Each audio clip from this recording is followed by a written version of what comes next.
Hey guys, welcome to the video. I got new glasses, AR, VR, the lowest tier possible, 300 something dollars. You can only get them in the US and Japan right now. I had to import them, additional 60 bucks on top.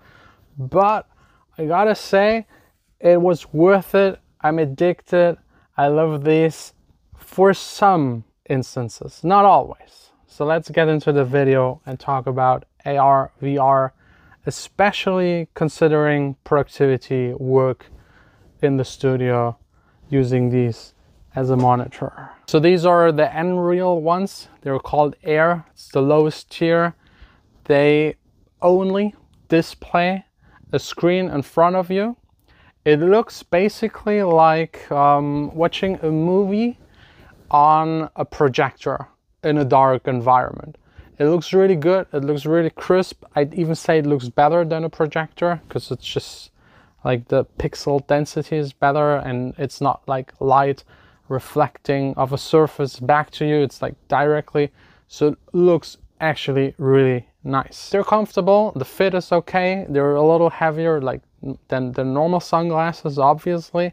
There's no battery built in, so you definitely need to connect them via USB. There's a cable provided, some nose exchangeable pads, and a bunch more. Everything you need to get started. You just plug it in, plug it into your phone, and you get an extended display. Same for your computer, so it's actually really nice. It looks good. I'm happy with it. I'll definitely keep it. I used it for media consumption where it shines. I gave this to a bunch of friends, family, and they were all like, wow, like this actually looks really, really good. And it has some advantages. First of all, the quality of the picture is good, really good. You can watch at night in bed without your partner complaining about a bright phone display. I have this every single night. It's on the lowest brightness setting and it's still too bright. With these, no problem. They're built-in headphones. They're okay. As an audiophile music producer, of course they're shit. I always say everything is shit, except if it costs like a ton and sounds actually really, really nice. But for day-to-day use, it's good enough. And it actually directs the sound to your ear, so you hear it like 90% louder than the person next to you. So I think there they actually accomplished something. So you could sit on a train and just use these, still hear everyone else. You're not like decoupled from your environment 100%. Also the glasses, as long as you don't cover them with this plastic cover that just darkens everything, you can still see everyone else, especially in bright environments. If you go out with these full brightness, you can adjust here the brightness, and it's a bright day, you'll still see everyone around you to 50%. It's like a Photoshop layer, like 50% opacity and maybe one of the blending modes. Because if you watch something dark, you can watch through it more, depending on what you're displaying it on what you're watching on. If you watch out the window, you'll probably see a lot of what's outside the window. If you look into a dark corner, you see more of the virtual screen there. So yeah, it's really nice. I mean, worst case, you put these on. I've been using them for the past 2 weeks at home. I've been using them quite a lot, especially for YouTube watching, Netflix watching. I even in some instances just put them on, the phone folded in my pocket, which actually saves battery because they use less battery than your display. So this might be actually a way to extend your battery life.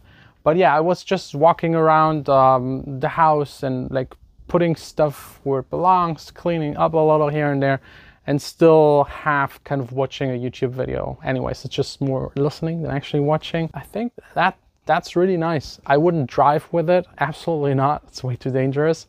I wouldn't go outside and walk with these, and like probably not at home, it's fine. Train, airplane, if you just want to chill at night in bed, perfect. For media consumption, videos, it's nice. Gaming, amazing. When it comes to productivity and work, it really depends. I'd say for 1 or 2 hours, yes, but it gets tiring because the screen is really big. It's like sitting in the third row in a cinema. It's amazing for media consumption, but for productivity and work, it appears to be too distant and too big.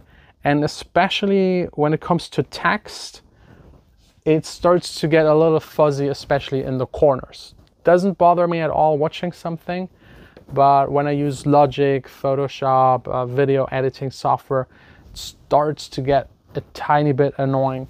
So these right here, again, they're entry level. I'll still test newer glasses, and I'm really looking forward to the Apple ones to actually have a solution where it really increases your workflow and productivity. Because having a bunch of windows, AR in your room, maybe a virtual synthesizer here, maybe an analyzer there, and you just move your head and you can see everything, you get way more real estate. Could be something amazing, and your ears are still free to listen to the big speakers, because that's definitely something that won't be replaced anytime soon. Yeah, those are my 2 cents when it comes to productivity, work, AR, VR. Let me know if you have any experience. Let me know if you like it. Let me know if you would love to try it out, or if it's still just a gimmick. That's it. I'll link them down below in the description. Available right now, unfortunately, just Japan, US. But I shipped them to Europe for free. Shipment was for free, and I had to pay additional 60 bucks fees and taxes, of course, taxes. My most favorite thing. Anyway, that's it. See you soon here again in the studio.